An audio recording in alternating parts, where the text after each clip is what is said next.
दोस्तों नमस्कार, मैं हूं राकेश कुमार। मोतिहारी में जहरीली शराब से मरने वालों का आंकड़ा अब 28 तक पहुंच गया है।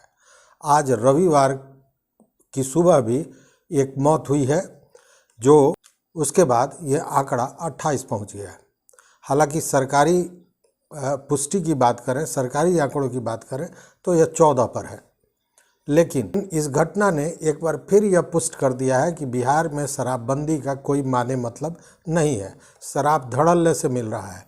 और सबसे बड़ी बात यह है जो देखने को मिला है, और भी जगह जब जब शराब कांड हुआ है, इस तरह का जहरीली शराब कांड हुआ है, तब वो चीज़ें सामने आई है, वही चीज़ फिर यहाँ दोहराई जा रही हैं। चीज़ों को छिपाने की बात, और शराब पीते हैं पीने वाले जिनकी मौत होती है, लेकिन नशे में होता है स्वास्थ्य विभाग, शासन और प्रशासन। लेकिन ये दूसरी बात है कि 2 दिन पहले ही यहाँ पे ज्वाइन किया था नए जिलाधिकारी सौरभ जोरवाल ने।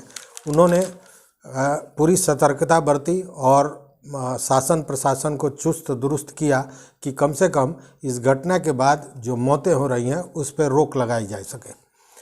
इसको लेकर सारे जगह पे जो स्वास्थ्य की टीमें हैं, स्वास्थ्य विभाग की टीम है, वो पहुंची, डोर टू डोर सर्वे किया, लोगों को सदर अस्पताल लाया, वहाँ इसका इलाज हो रहा है। लेकिन बावजूद जो मौत का आंकड़ा है वो बढ़ता ही जा रहा है।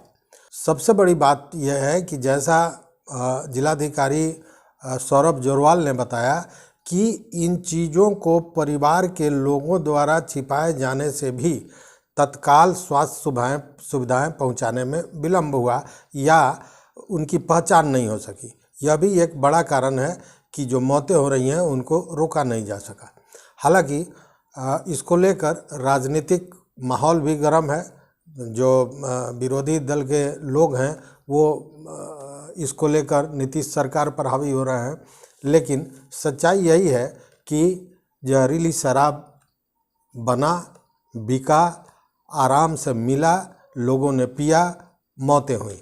लेकिन मौत के साथ साथ वैसे भी कई लोग हैं, दर्जनों लोग हैं जिनके आंखों की रोशनी चली गई है। अब आगे क्या होता है कहना मुश्किल है, लेकिन उनकी ज़िंदगी भी शायद मौत से कम नहीं होगी, कमतर नहीं होगी। बता दें कि 14 अप्रैल को हरसिद्धि के एक पिता पुत्र की मौत हो जाती है संदिग्ध हालत में, और तब यह बताया जाता है कि डायरिया से उनकी मौत हुई है। लेकिन बाद में घर वाले भी इस बात को मानते हैं कि दोनों ने शराब पिया था और वो जहरीली शराब पीने के बाद उनकी मौतें होती हैं।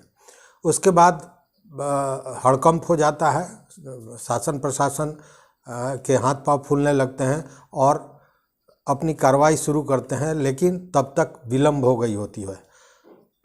हरसिद्धि के बाद पहाड़पुर, तुर्कौलिया और सुगौली, इन सारे प्रखंडों में जो मौत का सिलसिला जारी हो जाता है, जो आज यहाँ तक पहुँच गया।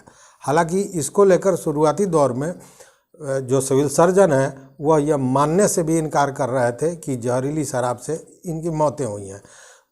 तहकीकात हो रहा है, जांच हो रहा है, जो पुरानी बातें हैं वही चलती रही थी। लेकिन घर वाले लगातार, जिसका वीडियो भी है, ने लगातार ये कहा कि उनकी मौत जहरीली शराब से हुई है। इसको लेकर हम बता दें कि जो सरकारी आंकड़े हैं उसके अनुसार 3 लोगों की पोस्टमार्टम हुई थी, जिसमें अशोक पासवान, छोटू पासवान, रामेश्वर राम उर्फ जटाराम, ये सभी लक्ष्मीपुर तुर्कौलिया के थे। लेकिन आज की बात अगर करें तो आज जो हमारे सूत्रों से पता चला है कि 12 लाशें आई हैं पोस्टमार्टम के लिए, जिसमें से 4 कल शाम तक पहुंची थी और 8 लाशें आज आई हैं पोस्टमार्टम के लिए। तो आप इसी से अंदाज़ा कर सकते हैं कि ये मौत का जो आंकड़ा है वो कितना बड़ा हो सकता है। ऐसे जो सूचनाएं हैं, सरकारी आंकड़ों के अनुसार मृतकों में ध्रुव पासवान लक्ष्मीपुर, जोकू सिंह जयसिंहपुर उत्तरी, मनोहर राय मथुरापुर, ध्रुव यादव जयसिंहपुर दक्षिणी, अभिषेक यादव, टुनटुन सिंह ये जयपुर दक्षिणी, टुनटुन सिंह बारा लोहनिया पहाड़पुर, भूटन माझी बैरिया सुधीश राम सुगौली गिद्धा, इंद्रासन महतो गिद्धा, अजय पासवान गिद्धा, ये सभी सुगौली थाना क्षेत्र के हैं। वहीं छोटे लाल माझी हरसिद्धि के हैं। ये सरकारी आंकड़े जो हैं सो बता रहे हैं। उसके साथ रमन राय शंकर सरैया की उनकी कल मौत हुई है। गुंजन सोहिल छपरा के हैं, उनकी भी मौत हुई है।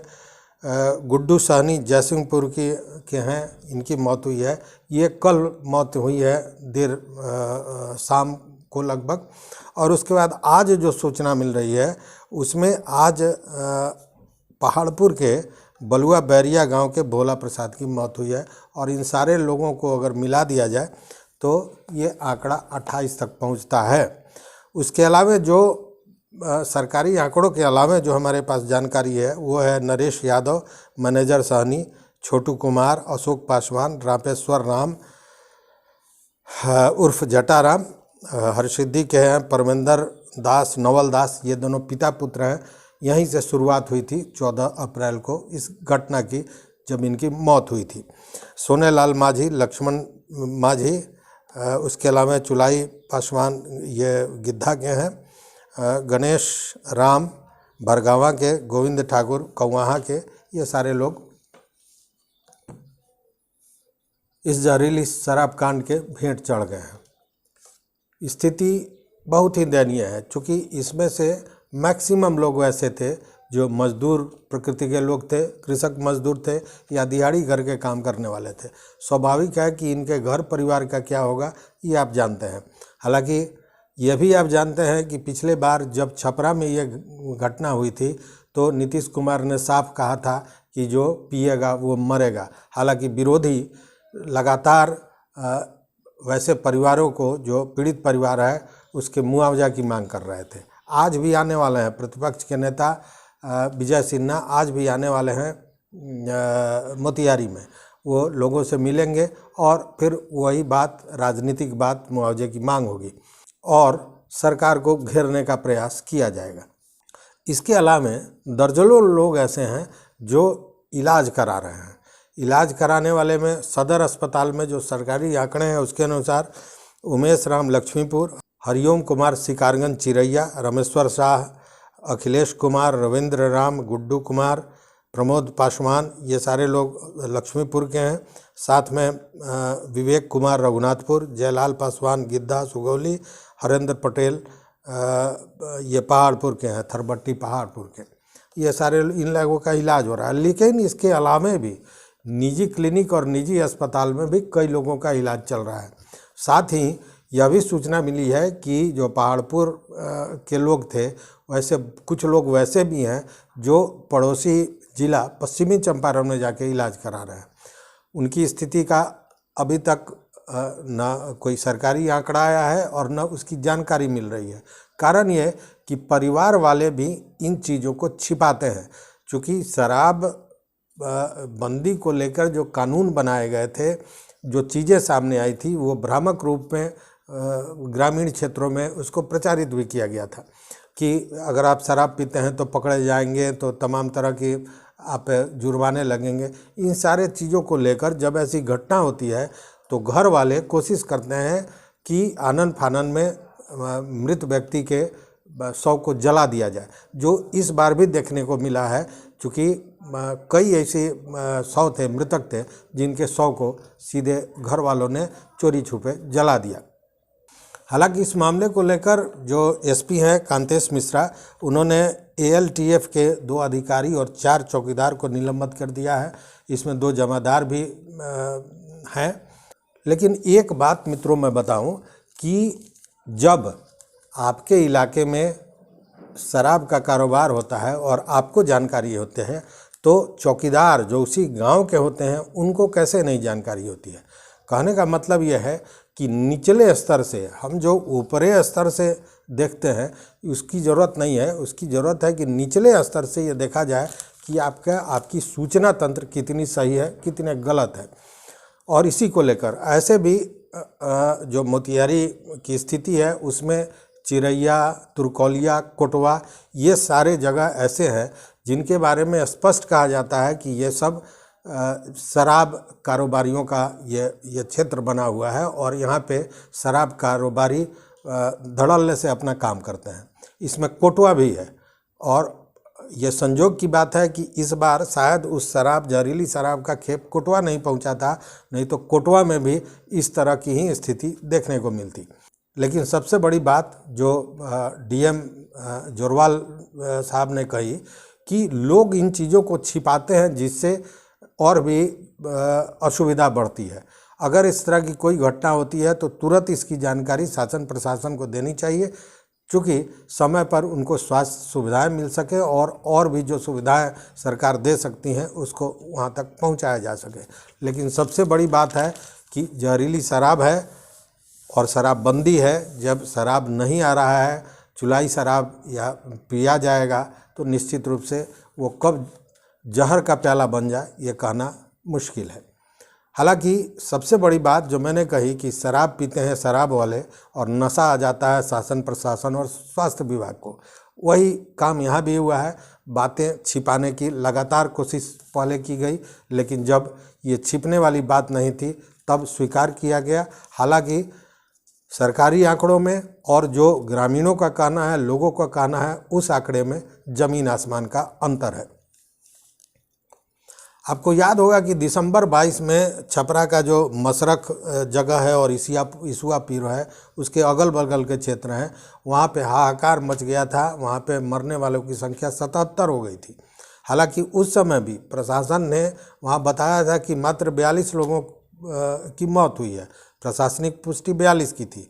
जब मानवाधिकार की टीम आई तो उन्होंने इसकी पुष्टि की कि नहीं, मरने वालों की संख्या 77 थी। वही स्थिति सिवान में भी हुआ था। सिवान में 5 लोगों की मौत हुई थी। बगल में बेगूसराय में 2 लोगों की मौत हुई थी। और सबसे महत्वपूर्ण तो वो मामला था 2016 का, आपको याद होगा, गोपालगंज के खजूरबानी का मामला। गोपालगंज के खजूरबानी में भी जहरीली शराब से मौतें हुई थी और उस मौत के बाद 9 लोगों को जो आबकारी स्पेशल कोर्ट था उसने फांसी की सज़ा दी थी। हालांकि बाद में वो फांसी की सज़ा हाईकोर्ट ने माफ़ कर दिया था, लेकिन वो घटना थी। तो कहने का मतलब ये है कि जो कारोबारी हैं वो तो गलत कर ही रहे हैं, वो तो मौत बांट ही रहे हैं। पीने वाले की भी गलती है, इसमें भी शक नहीं है, लेकिन आबकारी विभाग, पुलिस और स्थानीय प्रशासन की भी बड़ी गलती है। गलती ये कि जो आम आदमी जिन चीज़ों को जानता है, समझता है, उन चीज़ों को कैसे नहीं समझ पाते जो चौकीदार है, जो स्थानीय थानेदार हैं, यह आश्चर्य का विषय होता है। और इसीलिए बार बार ये सरकार पर दोषारोपण भी होता रहा है कि पुलिस और स्थानीय प्रशासन की मिली भगत से इस तरह के कारोबार होते रहे हैं। इस तरह की उंगलियां लगातार उठती रही है। तो देखते हैं कि कब तक थमता है ये मौत का तांडव। देखते रहिए मत अभिमत। बहुत बहुत धन्यवाद।